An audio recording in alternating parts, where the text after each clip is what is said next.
If you have any questions, just jot them down, and then afterwards I can assist you with any of your academic queries. So as we know, we are heading towards the F1, F3 submission period, and these assessments are due from the 16th to the 22nd of September. So submissions are starting from this Friday till this Saturday till next Friday. Okay, let me just quickly admit somebody there for us.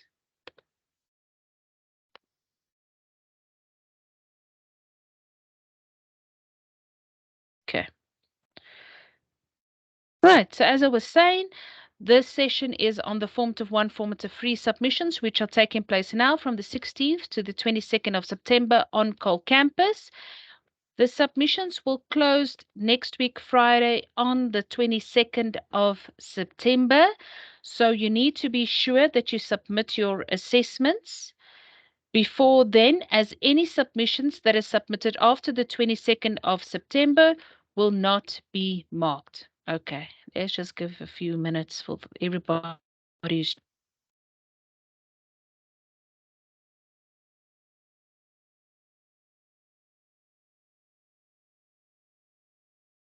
Okay. So as I was saying to everybody who's joining us, I'll quickly go through a 10-minute presentation just on the formatives with some of the frequently asked questions. If you think of any questions, you can either jot it down as you think of them in the chat function or write them down on a little notebook beside you. And then afterwards, you have the opportunity to ask me anything about your formative submissions or academics, something that you've been worried or concerned about, and I'll try to point you towards the right direction. Okay. Right, it seems to have stabled now. So, as I was saying, this is about the formative 1, formative 3 submissions. Submissions are starting from this week, Saturday, and are closing next week, Friday, the 22nd of September. Please note that no submissions can be submitted after next week, Friday night, and no emailed assessments will be accepted, only submissions that happens on Cole campus. We strongly encourage you to submit next week, Friday, before 1 o'clock, as any submissions that happens after that, we found that the internet becomes more sluggish as everybody's trying to submit all of their assessments, and that usually does not work. I strongly encourage you, as you finish an assignment, try to submit one assignment a day so that if something goes wrong on the Friday, at least you have submitted all your other assessments and it's just that one assessment which things have gone wrong. We do not give you any subs because of technical submissions if you did not submit. So I always say to people that if you find yourself in a spot of trouble, it is better to submit something than nothing. Because if you submit nothing, nobody can help you.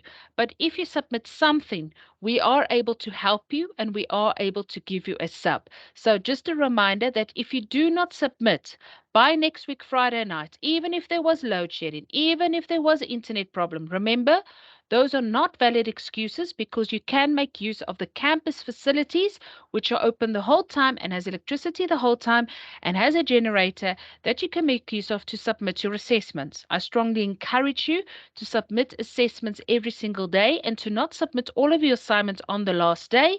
And please make sure that you've submitted all of your assessments before 1 o'clock on that Friday. Now, all of you should be familiar with this now. How do you access Cole Campus? You go onto colecampus.com.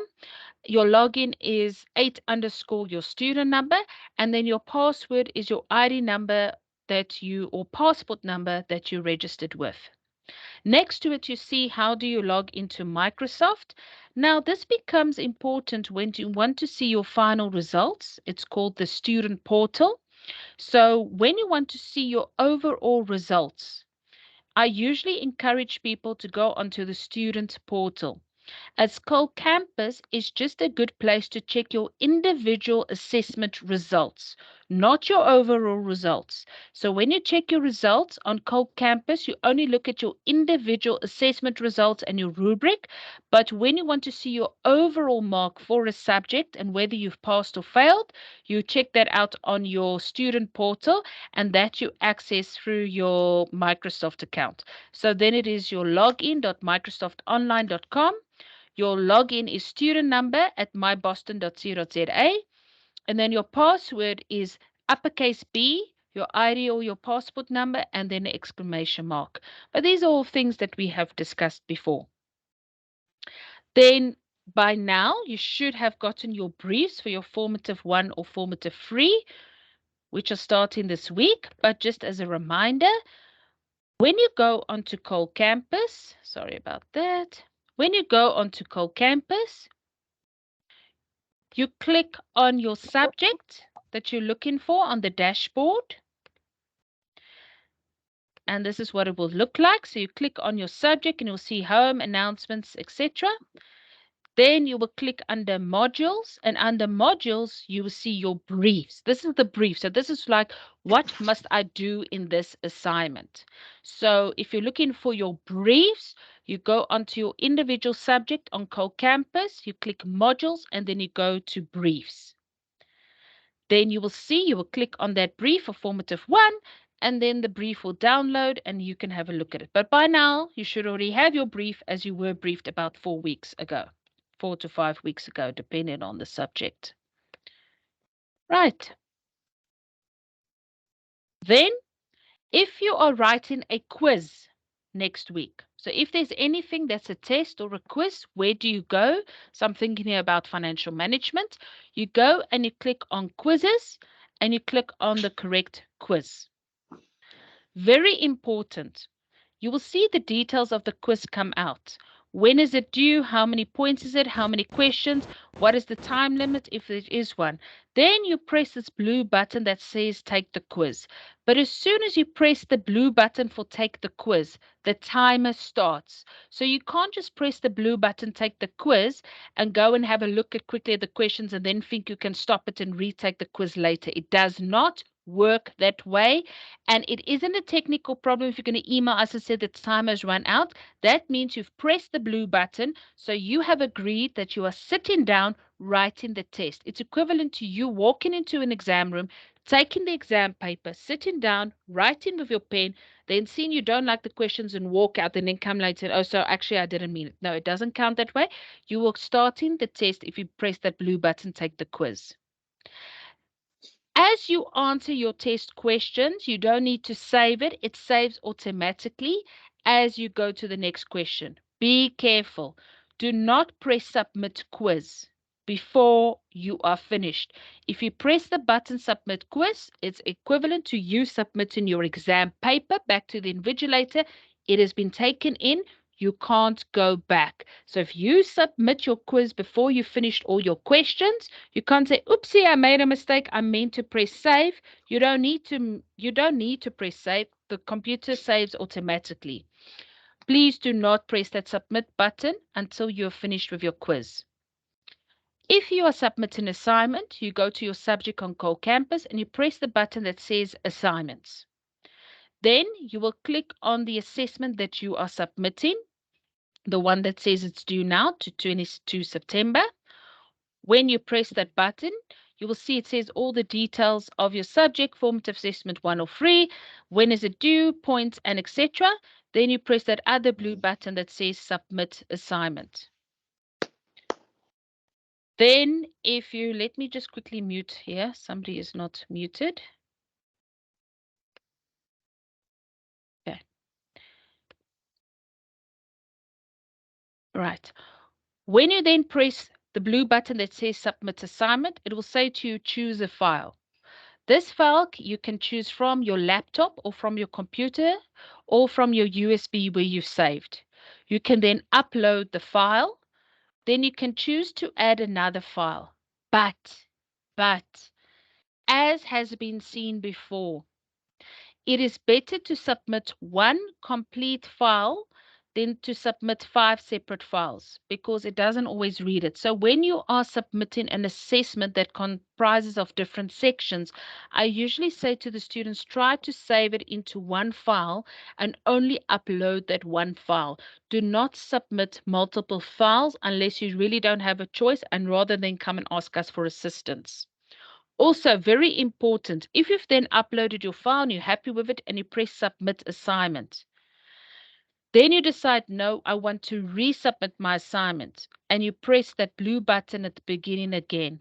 It deletes your previous submission. So what happens, and we saw this in first semester, is students submit 2 files for their assessment. They then make a mistake, or they only submit 1 file when they were supposed to submit 2 files. They then press the resubmit button. They only submit the 1 file, and then what happens is that the other file is deleted. So every time you push the button resubmit assignment, it deletes your previous submissions and you have to resubmit everything for that subject. Once you then press the button Submit Assessment, you will get a receipt that says your submission has been turned in. It says to you when it was submitted and what was submitted. I always say to students, please take a screenshot of this. This is your evidence that you have submitted. We are also able to see this on our side. So whenever you submit, you will get a receipt. This is your proof that you've submitted. Take a screenshot of it and save it for your subject. We are also able to see it on this side. And as I said, if you want to resubmit your assignment, once you've submitted something the first time, this blue button will remain open till the close of assessments on the 22nd of September.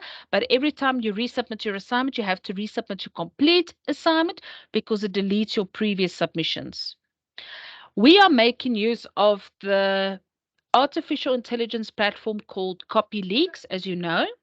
So when you submit your assignment online on Cole Campus, what happens is it checks for plagiarism. Now it's able to compare text from online or any other sources, even from your fellow students, and to detect plagiarism or academic dishonesty. And it tries to see whether you have not referenced properly, or even if you've used ChatGPT, it can pick it up. If you use ChatGPT for your assignment, believe you me, I've tested it. It will pick it up and will say to you that you have committed plagiarism or you have committed cheating.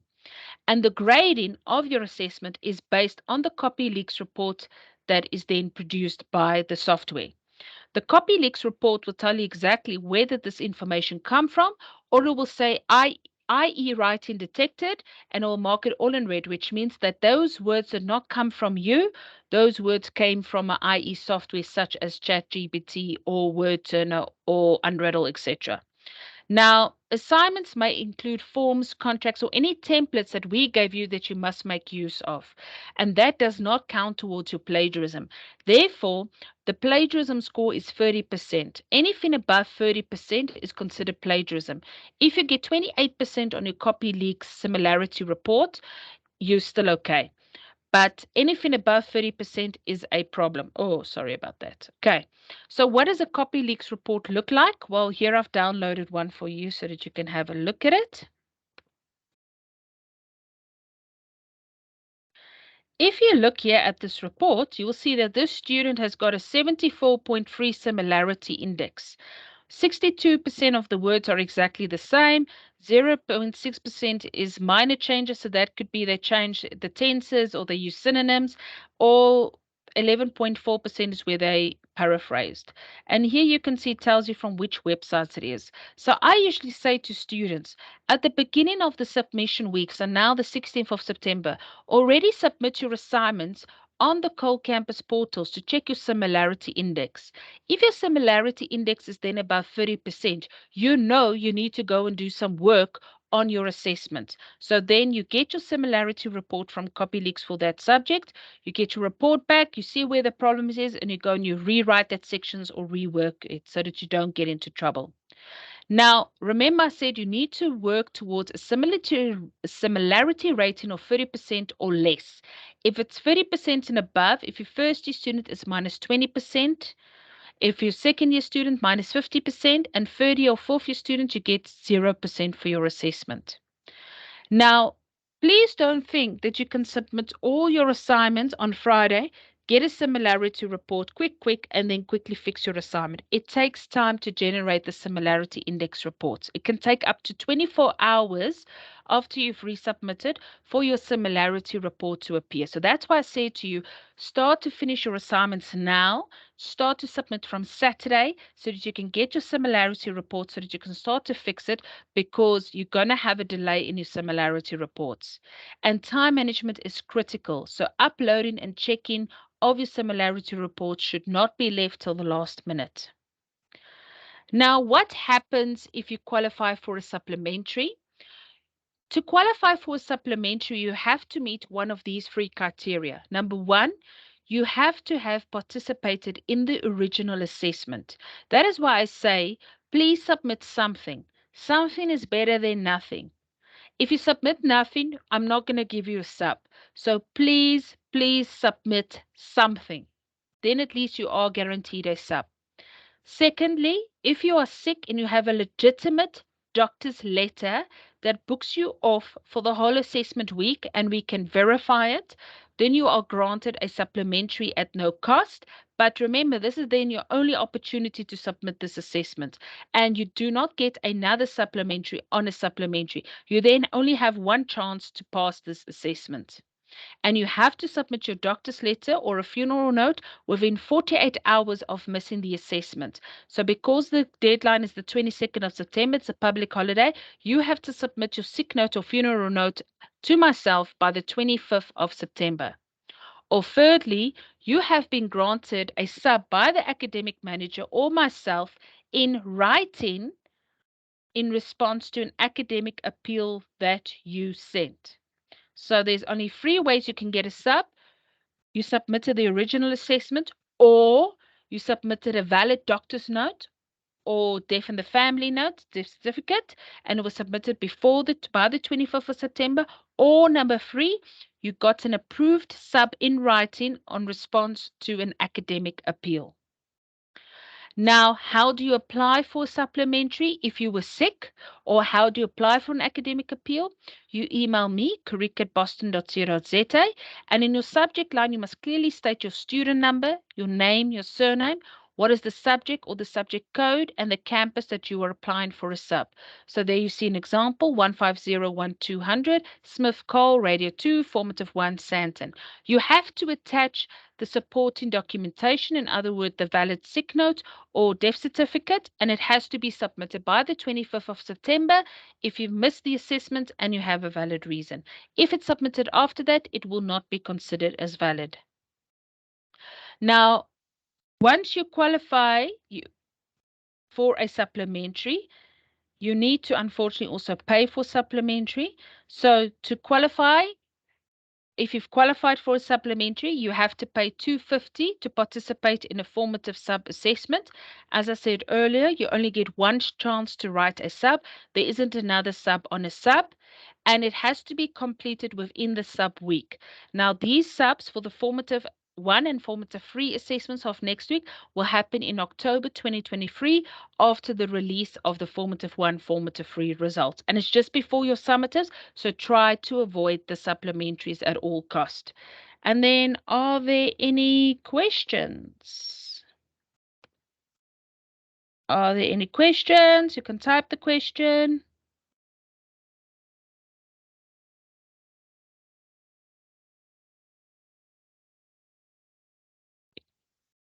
You can unmute yourself. Lorato, Paranita, Letu, Mpo, none of you have questions.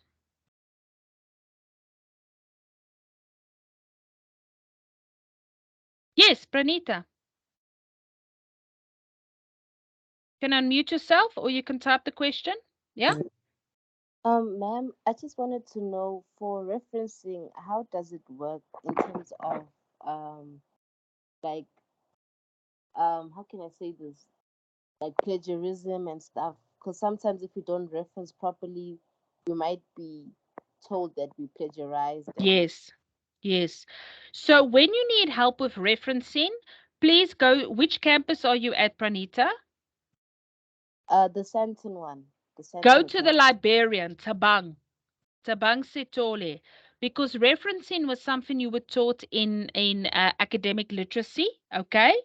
So if you need help, you need to go to Tabang. But the quick rule with referencing is if you are using words from the textbook, from the internet, it's not your words. You need to put in brackets, right? So I'm going to write it here in the chat function. Let me just get the chat function. So I'm going to say now here, only someone with the talent. Okay, sorry for the big caps here. Sorry. Okay. Only someone with the talents. Oh, gosh. Talents of doiki, right? That's not my word. And the person who wrote it is Van der Westhuizen, 2023, page 5, right? So if you look at the chat now, that's how you write it if it's in text. I read it in the textbook. I liked it. I want to use it. I open bracket. I write the person's word. I close the bracket. I write the surname. I write the year. And then I write the page number. But now if I want to talk about it, but I'm using my own words, then I can say something. Oh, let's just let these people in. Okay. I'm using my own words to talk about it. I can say it has been said that only talented people can blah, blah, blah, blah, blah. Let me know.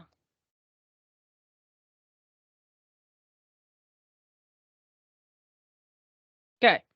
So the first one I showed you is when you're using directly the words from the book or from the internet. Then I have brackets, the words, I close it, I say who's the author, when was it said, where on the page can I find it, what page number. If I'm putting it in my own way and I'm using it, and then I say it has been said that only talented people, then you don't need to use the brackets, but you must still tell me where did you get this information? You're not that clever. I'm not that clever. Where did you get it? You say it's from this author and it's from that year. Okay. So there are all these little tricks of a trade and stuff. And on your general information, there is also a book, the Harvard referencing, that you can use if you, how do I reference information from a website, but there isn't a year number? How do I reference if there isn't an author? There's all these little rules that you just look at the book every time, and that will help you. But the librarian Taban can also help you. Does that help you a little bit, Pranita? Yes, ma'am, it does. Thank you so much. Okay, thanks. Right, anybody else?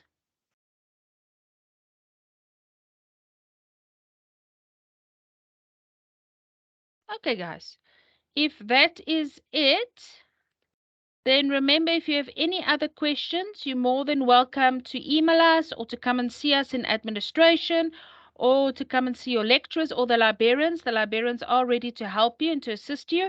The only thing I want to say is remember, it's better to submit something than nothing. You are not currently in the war in Ukraine and Russia, so this is not the end of the world. You are not a heart specialist. You're not operating on somebody. It's just an assignment. That's all. It's just an assignment. So please try your best. If you were registered for computers last semester and you couldn't write it, unfortunately, you have to re-register for computers. The formatives for computers, if you are registered, so Lerato, please go check whether you're registered at accounts for computers. All formatives, including computers, has to be written by next week, Friday, the 22nd of September.